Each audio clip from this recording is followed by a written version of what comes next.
Merry Christmas Eve Eve. Uh-oh. So quite naturally, as a well planned out, well regimented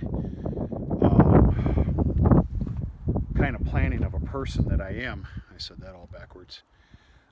Naturally, I did my Christmas shopping this morning after chores.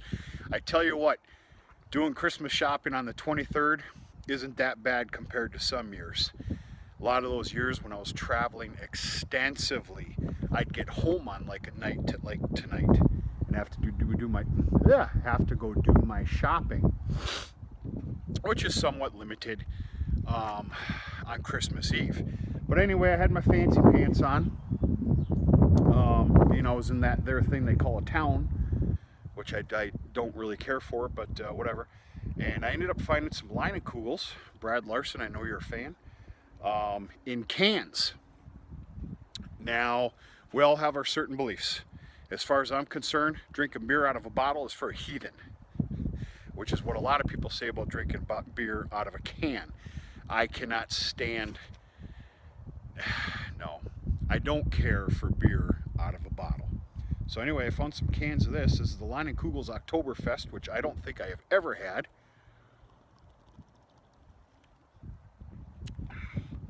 It really, oh, seems to be a little maple syrup in there or something. All right, anyway, Merry Christmas Eve to everybody. I'm going to show you a few things that's been going on here. We'll touch on a couple pieces of information. All right, number one, I'm starting to set out some Christmas Eve and some Christmas feed. This might not look like much to you, but I'm here to tell you this feed the cows are going to go nuts over. If you don't get out of the way, you're going to get trampled to death. This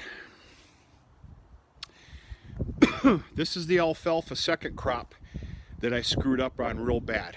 In fact, I got to stop saying that. One way or another, I got to put some of the blame on myself. But Mother Nature gave us a 3-hour surprise of no sun and a mist. You've never seen anything like this in your life. I about started tearing up. I was so angry. Long story short, my primary field, I opted to do all dry bales for second crop, some 4x5 rounds. Obviously, we're talking for the hay market here, and my plan was, 1,200 plus small squares. Well, life doesn't really work out the way you want it to. Sometime Mother Nature gave us that 3-hour mist. Baling good sellable dry hay went out the window. And here's the deal though, here's the problem.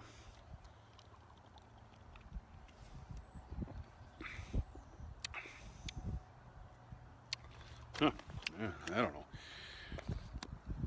The problem is we had multiple days of rain starting that next morning. It had to be picked up. So, voila.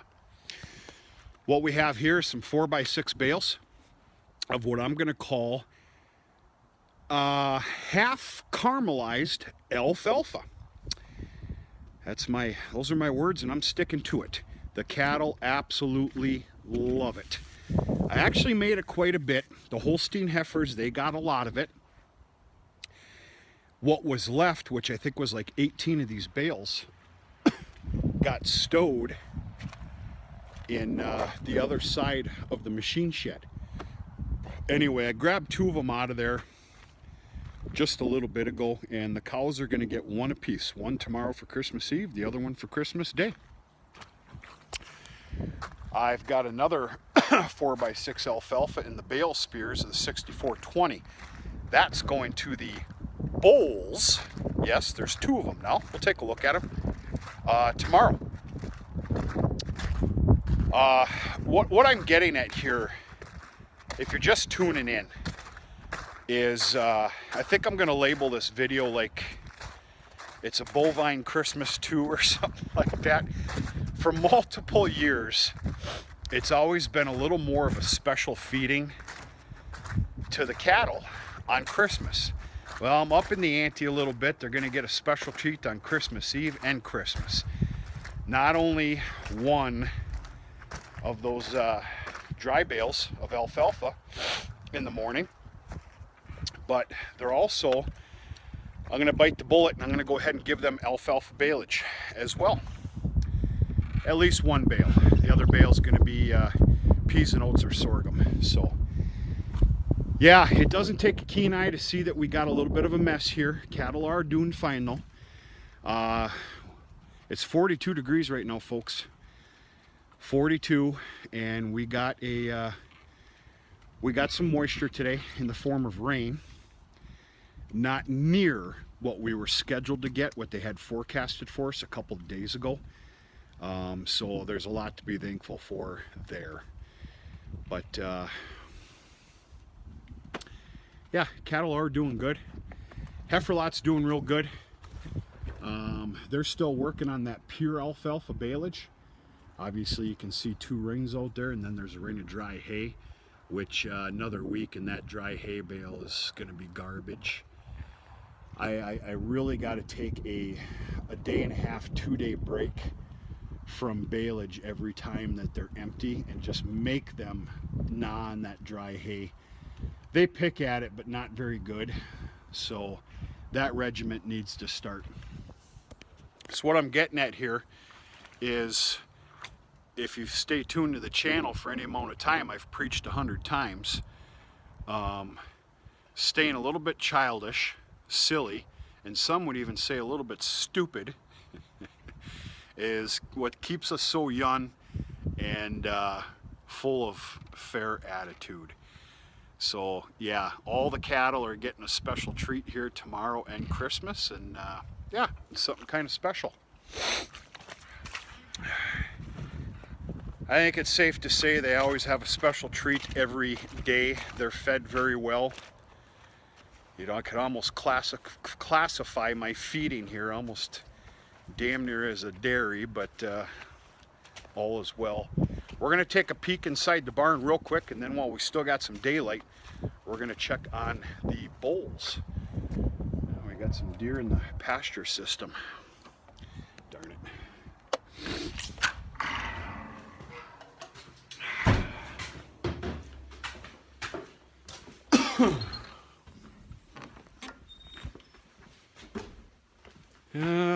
Okay, I stockpiled and threw down a little bit of hay here today, hay and straw.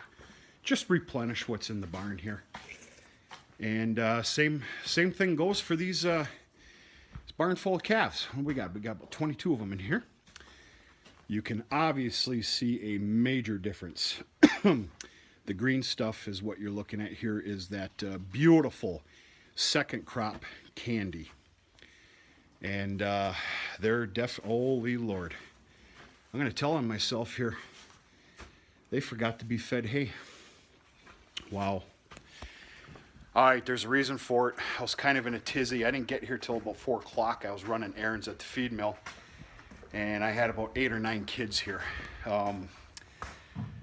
They're all children of my cousins, and they had their big gathering here today through tonight. And long story short, they all took a walk over, and yeah, anyway, I had a lot of help for evening chores today. It was kind of nice. So yeah, these pigs are they're getting their Christmas present early. It started today. They've got this beautiful second crop. You're all greedy. You're all greedy.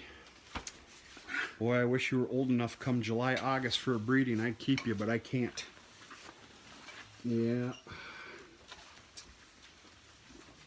It's a shame. That's a shame, but it's all right.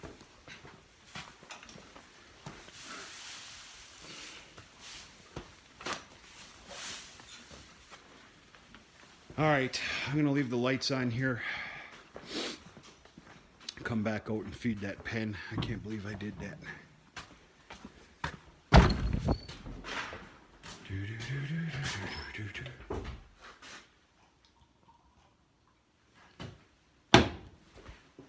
I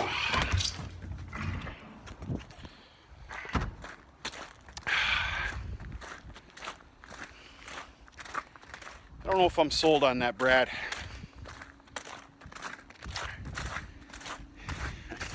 just don't know about that. Phew.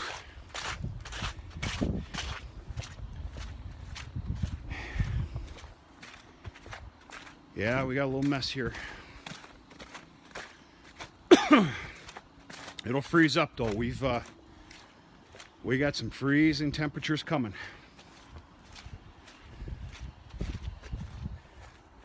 Before we look at the bulls,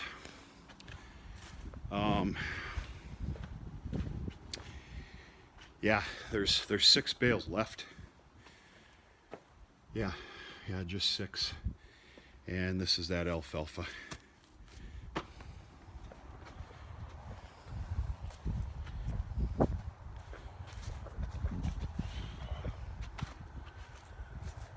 All right.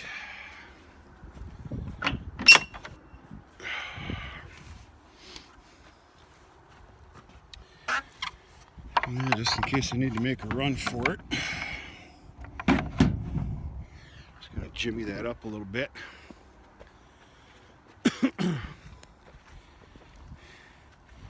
Get an attitude with me and I'll drop you. I can guarantee it.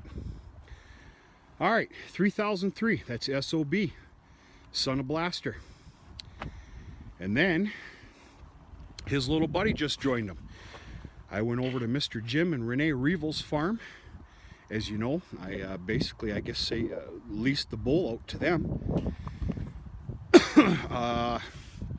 some time ago. That's 3006.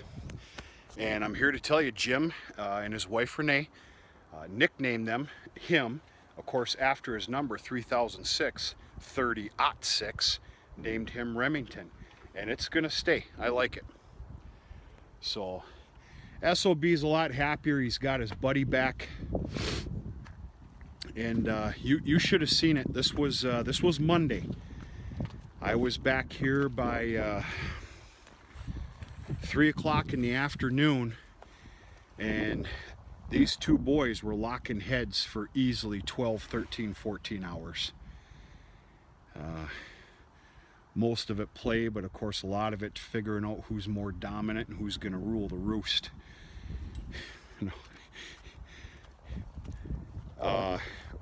Remington, he's a little bit thicker. He's been on corn silage for a little while. The Revels took good care of him.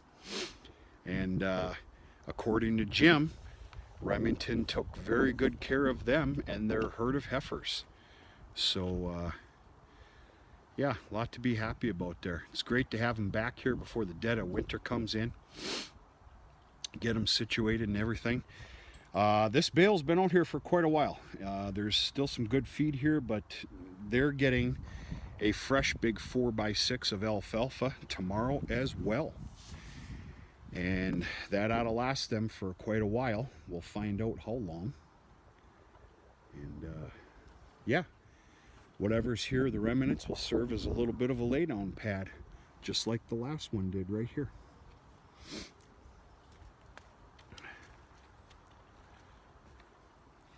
Right, boys? Yeah, it took old Remington a little bit to figure out that he was kind of back home. And once he did, it was, yeah, it's pretty neat. Pretty neat how that works sometimes. Yeah, I don't know. There's something in the air. I don't know if it's the holiday season. Cattle can feel it, which I know is stupid to say. I wish I had my phone on me when I did. I had to feed out 1 round bale of dry hay to the beef cows this evening. But you should have seen them. You'd swore it was. I was opening up a pasture gate for them for the first time of the year. That or bringing on a wagon of corn silage. They just went crazy, but a good crazy. Just happy-go-lucky, playing around, hee-hawing all over the place. But yeah. Yeah, good to have the bull back. Good to have them back here both together. Which brings me to a couple questions.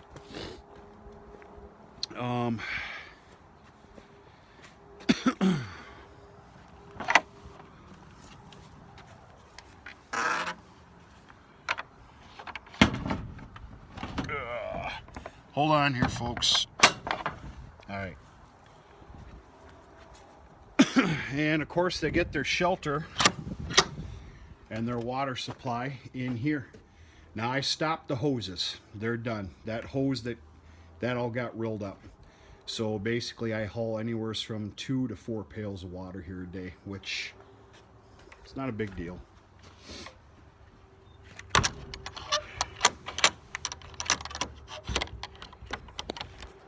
So my question is for anybody that knows any better. I don't know how else to put it.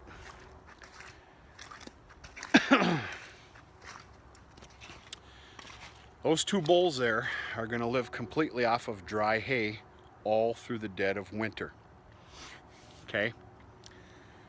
I might give them a little something fancy come springtime. We'll see. But dead of winter, they're just going to get dry hay. The question I have is these bulls, they're going to be going to work for me on the herd anywhere from August 1st to August 15th, cleaning up after what I hope is a stellar AI breeding program of a season coming up. We got some big plans here. I'll share them as time comes. Again, my question is, at what point of the year should I be graining them? And of course I'm asking, I never looked up any information just yet. Because this is the first time we've had any bulls here that were living out in the yard throughout the winter. Normally the bulls were inside the barn and they were getting grained every day. We're talking about some heavyweights come breeding season. So at what point of the year, is it spring? Is it early summer? Is it a month? Is it 2 months before breeding? Should I put them on a grain ration? Kind of build them up a little bit. Or at all? I don't know. I'm asking. I don't know. They've always been built up on grain in the barn daily through the winters. This is something new. I can tell you right now, I'm not graining them through the winter. Not happening. So anyway, hopefully one of these answers, if you got any, comes with a little experience. It'd be nice to know. I need to do my research as well, and obviously I want some well-conditioned, well-performing bulls come anywhere from August 1st to August 15th.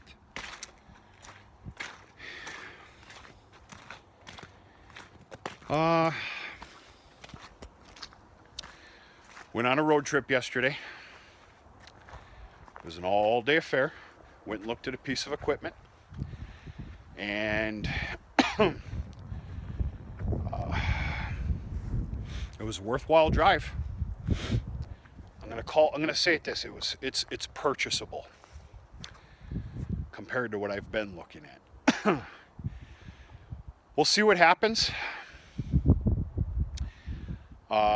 There's a couple other things going on right now. And I want to spare you the details, because if I give you the details, I'll kind of give it away, and I really don't want to do that.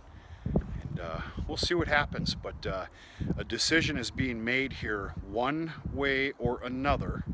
Something else popped up, we'll put it that way, and it's something local.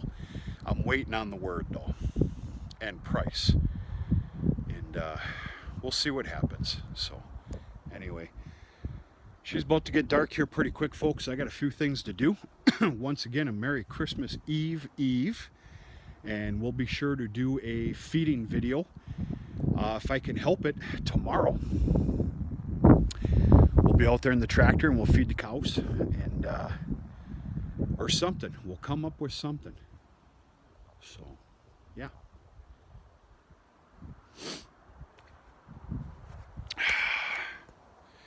We're gonna talk to you sooner or later.